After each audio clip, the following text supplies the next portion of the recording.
Welcome back दोस्तों, मैं Ritesh 3D फंडा यूट्यूब चैनल पर आप सभी का स्वागत करता हूं। आज के इस वीडियो में हम लोग डेप्थ ऑफ फील्ड के बारे में डिटेल में देखने वाले हैं। शॉर्ट्स में आपने तो इसका कमाल देख ही लिया है, तो वीडियो में हम लोग इसको कैसे क्रिएट करेंगे, कैमरा प्लेसमेंट कैसे रखना है, ये सारी चीज़ें देखेंगे।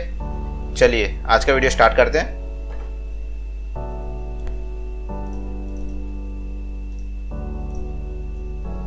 जैसा कि अभी आप देख पा रहे हैं स्क्रीन पे, मेरे पास एक रेडी सीन है। Ready seen in the sense मेरे ही एक प्रोजेक्ट का सीन है। यहाँ पे दोस्तों मेरा लिविंग एरिया है पूरा। जैसा कि आप देख पा रहे हैं, सोफा है, टीवी यूनिट है, बालकनी का एरिया भी यहाँ पे दिख रहा है। डीओएफ में हमको ध्यान ये रखना है कि हमको कौन सा ऑब्जेक्ट फोकस करना है या डी फोकस कौन सा एरिया करना है, वो हिसाब से हम लोग प्लेसमेंट चूज करेंगे। साइड में डाइनिंग एरिया भी है और एक पैसेज जैसा एरिया भी यहाँ पे दिख रहा है। ये पूरा इसलिए दिखा रहा हूँ कि मैं आपको इसी सीन के अंदर यहाँ पे कैमरा प्लेस करूँगा। चलिए मैं यहाँ पे टॉप व्यू में एक कैमरा क्रिएट करता हूँ। ठीक है, कोरोना कैमरा हम लोग लेंगे। टॉप व्यू से इसलिए क्रिएट कर रहा हूँ कि मुझे वो टारगेट इजीली पता चले। आप पर्सपेक्टिव से भी क्रिएट कर सकते हैं। मैं ये सेंटर में जो ऑब्जेक्ट है टेबल के ऊपर, उसको टारगेट रख रहा हूँ और अपना कैमरा क्रिएट कर रहा हूँ। अब Alt W दबा के C दबाइए तो आप कैमरा व्यू में चले जाएंगे और फिर हैंड टूल से उसको आप स्लोली ऊपर कर लेना। कैमरा सिलेक्ट करना है और फिर यहाँ पे आप फोकल लेंथ सेट कर लीजिए। टारगेट हमारा वो स्कल्पचर है। ठीक है, एक अच्छे सा पोजीशन सेट कर लीजिए। डीओएफ का सबसे बड़ा मेन चीज़ क्या है, आपका फोकल लेंथ जितना ज़्यादा होगा उतना अच्छे से डीओएफ आएगा। ठीक है, टारगेट अभी मैंने इस ऑब्जेक्ट को रखा है। ठीक है, अलाइन कर दिया है पाइवोट टू पाइवोट। जरूरी नहीं है डीओएफ करना है तो हमको ऑब्जेक्ट के पास में जाके कैमरा क्रिएट करना है ना।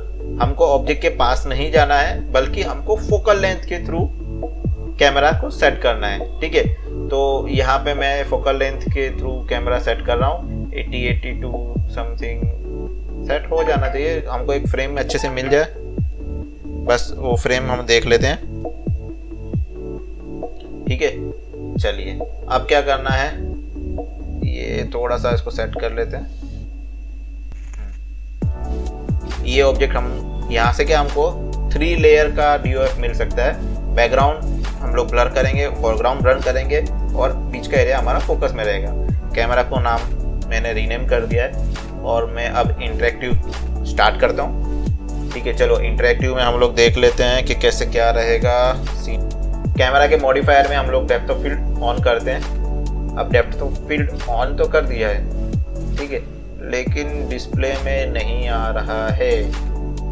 ठीक है, तो सिर्फ ऑन करने से ब्लर आ जाएगा ऐसा ज़रूरी नहीं है। उसके लिए आपको एफ स्टॉप नंबर, जी हाँ दोस्तों, डीओएफ जो है वो एफ स्टॉप नंबर के ऊपर डिपेंड करता है। तो इसका वैल्यू आप जितना डिक्रीज करेंगे, ठीक है दोस्तों, इसका वैल्यू आप जितना डिक्रीज करेंगे उतना आपके सीन में ब्लर ऐड होगा।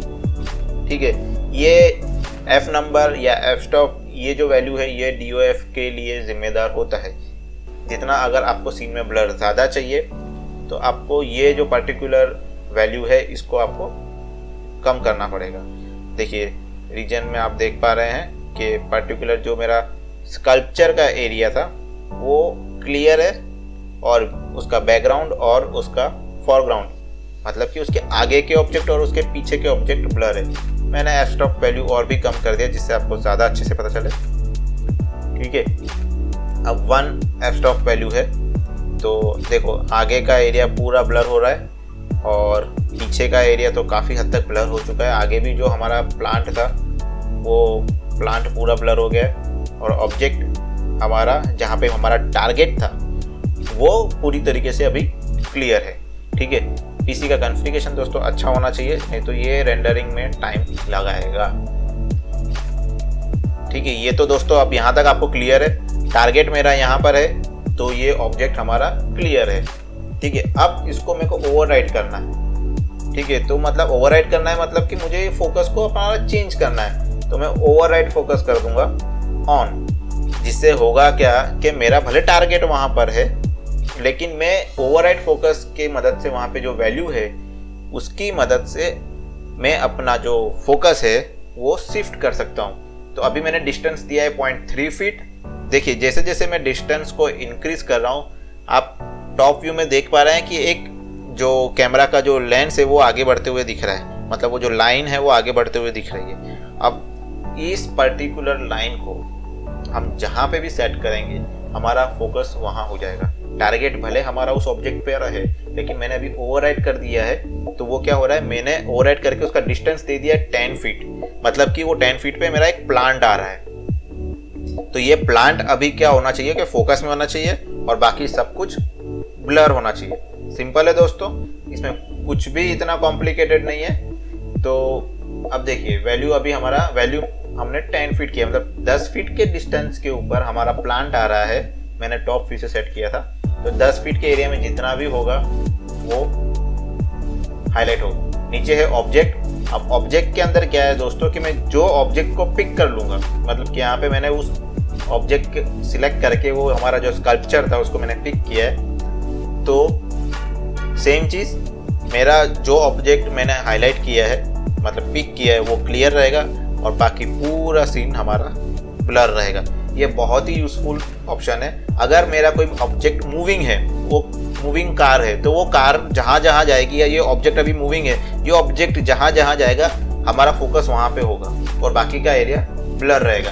अगर मैं वैल्यू में देता या टारगेट के हिसाब से रखता तो क्या होता, अगर ये ऑब्जेक्ट मेरा हिल गया है तो वो ब्लर, मतलब वो हाईलाइट नहीं होता और वो भी ब्लर हो जाता। तो ऑब्जेक्ट वाला वैल्यू जो है, ऑब्जेक्ट वाला हमारा जो ऑप्शन है वो हमारे बहुत ही यूजफुल है जब हमारा कार एनिमेशन होगा।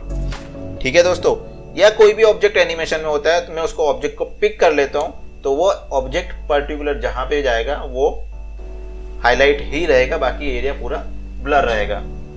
यहाँ तक क्लियर है दोस्तों। ओवरराइड वैल्यू, ओवरराइड को ऑन करके वैल्यू और ऑब्जेक्ट हमारा ऑप्शन ऑन हो जाएंगे। और इसमें बहुत ही आसान है, जितना डिस्टेंस देंगे वैल्यू के अंदर उतना डिस्टेंस पे वो हाईलाइट होगा और ऑब्जेक्ट में जो ऑब्जेक्ट पिक करेंगे वो ऑब्जेक्ट वो हाईलाइट करेगा। ठीक है दोस्तों, तो ये थोड़ा सा क्लियर है यहाँ तक।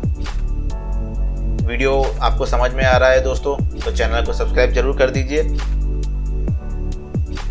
दूसरा एक ऑप्शन है यहाँ पे, फ्रेम बफर में मिलेगा हमको पिक, रीजन के बाजू में ही आ रहा है। ठीक है, तो इससे क्या होगा कि मैं डायरेक्टली इंटरैक्टिव के अंदर ही राइट क्लिक करूंगा, तो set focus to this point. उससे क्या होगा, मैं पर्टिकुलर जो भी ऑब्जेक्ट यहाँ पे राइट क्लिक करके सिलेक्ट कर रहा हूँ, मेरा फोकस वहाँ चला जाएगा और बाकी का एरिया ब्लर हो जाएगा। और वो पर्टिकुलर, जैसे कि अभी यहाँ पे मैंने वो जो टी या टी कप था उसको मैंने हाईलाइट किया था, तो क्या हो रहा है, हमारा फोकस अभी वो कप के ऊपर है, चाय के, और बाकी का जो एरिया है वो ब्लर हो गया है। ठीक है, करना कुछ नहीं है, रीजन के बाजू में जो पिक का ऑप्शन है उस पर जाके राइट क्लिक, आपको जो भी फ्रेम बफर में ऑब्जेक्ट दिखेगा वहाँ पे राइट क्लिक करके सेट टू फोकस करना है। ठीक है, अब हम लोग इसके आगे बढ़ते हैं। बोके नीचे दिखेगा हमारा, ये तो हमारा DOF का एक चैप्टर था जो कि क्लोज हुआ है। बोके, बोके क्या चीज़ है, जो पीछे आप देख रहे हैं दोस्तों, DOF में देखते होंगे आपको, जो गोले गोले क्रिएट होते हैं ब्लर के बाद, जो राउंड क्रिएट होते हैं, ये जो है वो बोके है। ठीक, काफ़ी सारे इमेजेस में देखे होंगे। तो इसको भी हम लोग हमारे हिसाब से चेंज कर सकते हैं, ओवरराइड कर सकते हैं। जो डिफॉल्ट है वो तो है ही, लेकिन मैं अगर उसको ओवरराइड करता हूँ ब्लेड में, तो अब यहाँ पे क्या है दोस्तों, यहाँ पे ब्लेड काउंट मेरा 3 दिख रहा है। तो क्या होगा, देखो वो ट्रायंगल जैसा, उसकी जो एजिस है वो ट्रायंगल जैसे 3 ब्लेड में आ रहा है, तो क्या हो रहा है, वो हमको ट्रायंगल जैसा दिख रहा है। अगर मैं ब्लेड काउंट 6 कर देता हूँ तो क्या, अगर ब्लेड काउंट 6 कर दिया मतलब एक स्मूथ हो गया, तो राउंड के अंदर आएगा, वो राउंड हो जाएगा, जो कि हमारा बाय डिफॉल्ट था। एडवांस इफेक्ट में दोस्तों पहला ऑप्शन है सेंटर बायस। सेंटर बायस अगर मैंने 4 किया, उसका जो हायर साइड वैल्यू है, तो देखो बीच में का जो एरिया है वो छूट गया है, वो गैप क्रिएट हो गया है और बाहर की तरफ ब्राइटर एरिया आ गया। देखो ये मैं इसको आपको A और B में सेट करके दिखा रहा हूँ। ठीक है, आप देख पाए ना, वो जो बोके क्रिएट हुआ है, सेंटर बायस मैंने 4 कर दिया है, हायर साइड वैल्यू किया, तो वो बीच का एरिया उसने छोड़ दिया है और जो उसका जो ब्राइटर टोन था वो बाहर की तरफ क्रिएट हो गया। ठीक है, अब आया एनिसोट्रॉपी। ये वही है जो मेटल के अंदर हम लोग देखते हैं कि कितना बैंड करता है, रिफ्लेक्शन को बैंड करता है। यहाँ पे भी ये क्या करेगा, हमारे बोके को स्ट्रेच बैंड करेगा। देखो ये खींच रहा है हमारा बोके, जैसे ही मैंने एनिसोट्रॉपी का वैल्यू बढ़ाया वो खींच रहा था, वापस 0 कर देते हैं दोस्तों। बहुत ही आसान है, बोके के सारे पैरामीटर दोस्तों एक एक करके आप यूज करिए। कहीं पे भी कुछ भी कंफ्यूजन होता है आप ये वीडियो दोबारा देखिए, और फिर भी कुछ समझ में नहीं आ रहा है, मेरे को कमेंट जरूर करिए, मैं उसको सॉल्व करने का जरूर कोशिश करूंगा दोस्तों। इन्हीं सारे इफेक्ट्स की मदद से दोस्तों एक बहुत ही सिंपल सा सीन बहुत ही एडवांस लेवल पे, प्रो लेवल पे दिखने लगता है। तो आप भी ये सारे फीचर्स, ये सारे स्पेशल इफेक्ट्स यूज करिए आपके सीन में, जहाँ पे जरूरत है आप देखिए कहाँ पे आपके सीन में ये चीज शूट होती है, अच्छा लगेगा। ठीक है दोस्तों, वीडियो पसंद आया हो तो लाइक जरूर करिएगा और चैनल को सब्सक्राइब करना मत भूलना दोस्तों। Thank you.